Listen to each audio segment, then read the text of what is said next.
Hello and welcome to another Raggy's review. So this time, this review is for the Hucknall Beer Festival and starts on the Thursday night, and if you're lucky enough to be a brewer or get invited, you can get in at 4 o'clock. I wanted to be there for 4 o'clock. We'd hoped to get there for about 20 past 4.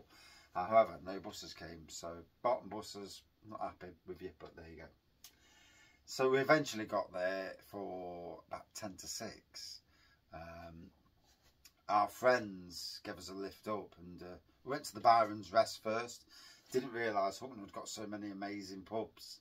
Byrons Rest, Hideout at Hucknall, Beer Shack, and then also Station Hotel. I don't know about the other pubs, so if anybody's listening, you can recommend a pub with good cask beer that's friendly, inviting, please post it. I'm all good for visiting new pubs, in a vicinity at least.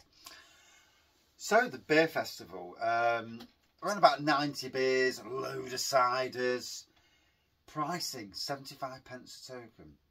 I think that is amazing pricing. So halves were 2 tokens. No, sorry, start again. Thirds were 2 tokens. Halves were 3 tokens. If the beer was above a certain percentage, I think it was 6%, then it was a +1. So on a third, it'd be 3 tokens. On a half, it'd be 4 tokens. So they had Emperor's Breweries and Black House Brewery and Emperor's Brewery Sippy-Sidle Tendencies Imperial Stout on cask. It's all cask anyway.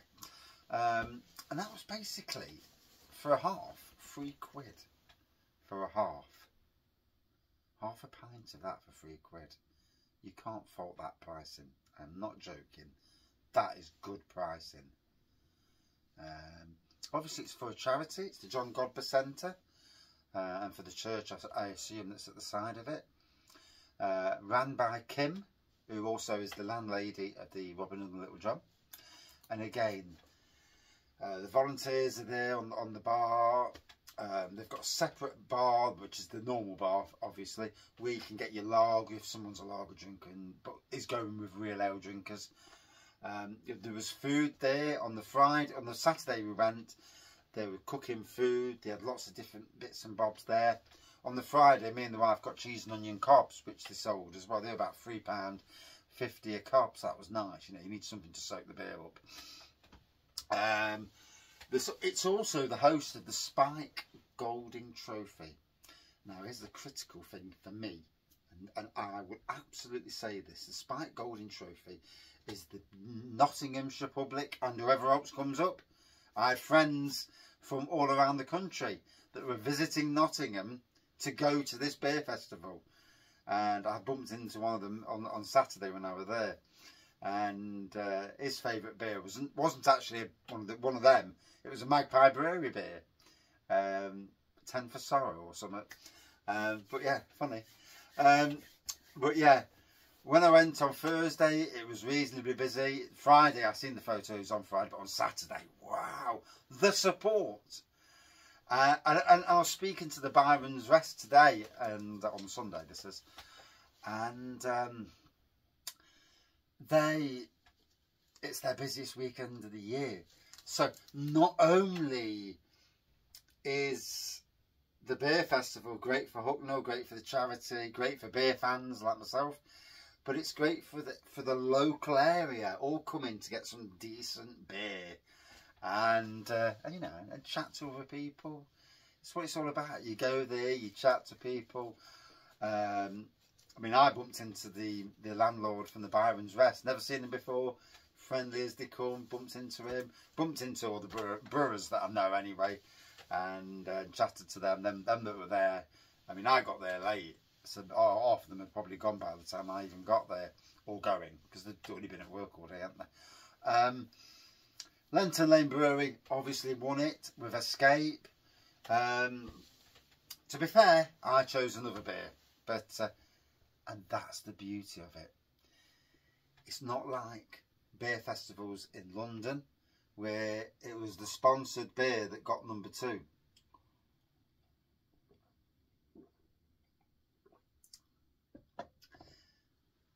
And around the beer industry, from brewers to beer fans to beer reviewers, the condemnation of that. Whether the beer was brilliant or not is another thing, but the fact is that the sponsored beer got number 2.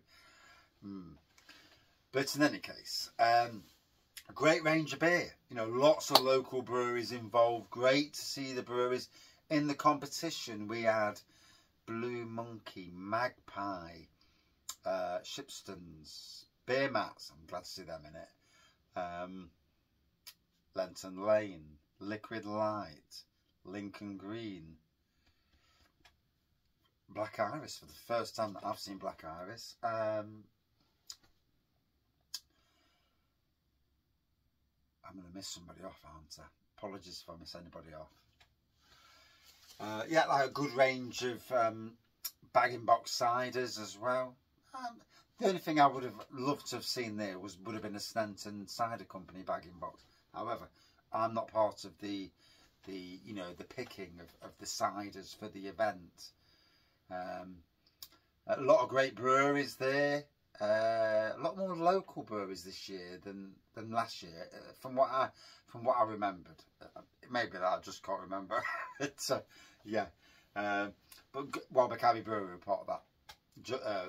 Them beers as well. Just remembered. But yeah, great range of different cask beers. Love the fact that there were some big beers as well, because people do like a big beer, and the pricing was good. You know. Great support from local breweries. Would like to see possibly people like Neon Raptor, one of their beers. Obviously, I don't know the pricing of beers. And we have nano breweries locally as well, like Urban Chicken, Alter Ego. It would have been nice to see their beer. Crouch Brew Company, Dungeon Brewing. There's a few more. Grumpy Fish as well, another new brewery. Even in smaller, you know, pins, that's what they call them, isn't it? But yeah, I mean, me personally, I know it's Nottingham Canberra, the team who help, same person, I can't remember, is it Ray? Is it Ray? Ray, the cider bloke, Talk Hard Cider, and who's the other bloke? Oh. But anyway, yeah, my congratulations to the team of Nottingham Canberra who helped set the event up. Do a fantastic job, you know. It's Kim and her team who run it and that, and to everybody who came, you supported you know, all the beer festivals I go to, and it's head and shoulders above the rest of them, from a price element, from a friendly element. Obviously, you can either bring your own glass or you can buy a glass. That's great, because some people want to bring their own glass, some people for their own reasons, you know, cleanliness reasons, their cleanliness reason, you know. Some people are OCD, aren't they, you know, and it is what it is on that side of things. But obviously some people are on a budget as well, so to bring their own glass, or they may have like 200 glasses like me, but to bring their own glass, and then if they want to buy a glass, they can buy a glass. You know, one of my mates did actually buy a glass. Me and my other mate, we bought our own glasses because we've got lots of glasses. Yeah, I've got a table full of beer and a wall full. Half them are in a dishwasher, to be fair, but there you go. But yeah, really enjoyed the event. I'm just going to wet my whistle. Raggy's Imperial Port, Plum Porter, 9% session strength.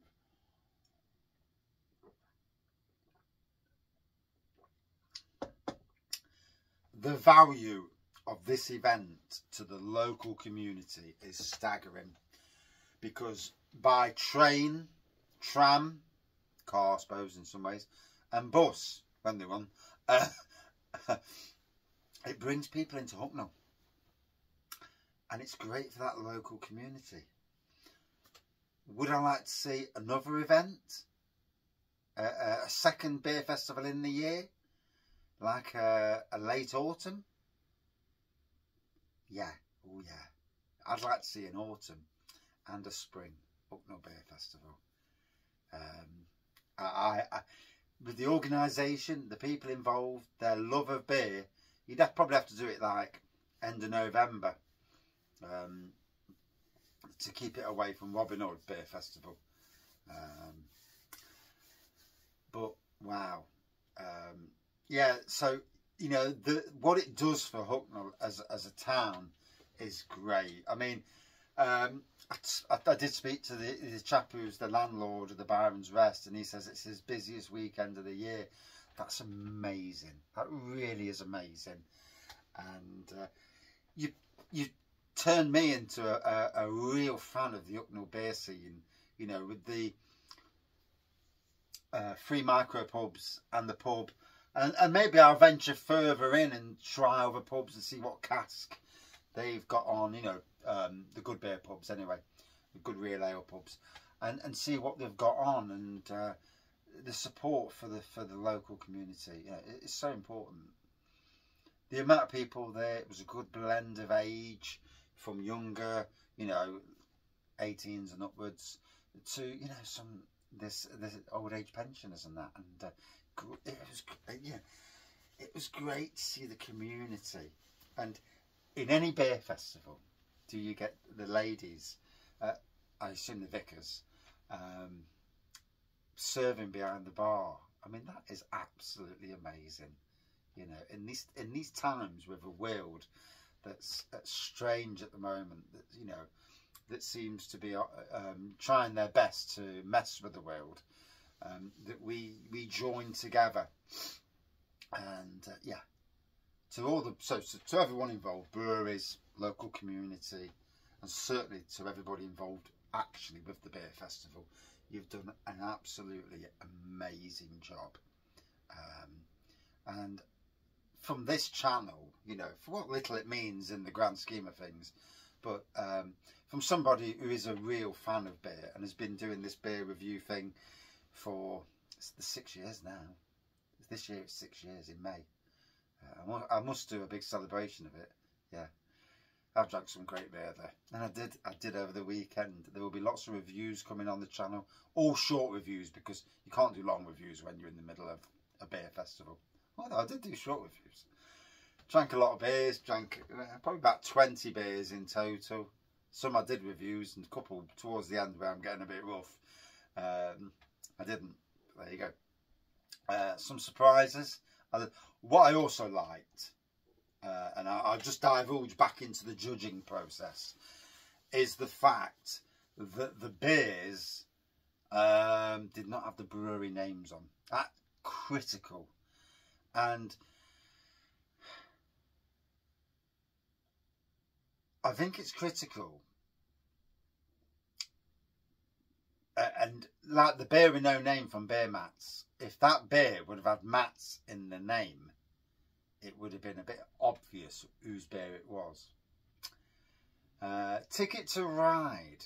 Now, I was talking to people on Thursday, and they thought that was Liquid Lights because it's a Ticket to Ride thing. So they thought that. I knew that the Black Iris beer was the Black Iris beer on Thursday because it said High Seas, but I remember them brewing a 7% export porter. But what it was good, it was that nobody beforehand kind of gave the game away to the public. Last year, on the day last year of the beer festival, a brewery actually posted their beer name. They didn't say they was entering the competition, but you know, if you're a fan of beers, then it's very obvious that the beer that was there was the beer that, you know. But yeah, congratulations, Liquid Light, Lantern Lane rather. But yeah, a long review, but my congratulations to everybody involved. A stellar job for Hucknall. It puts the town on a great map. And like I says, with the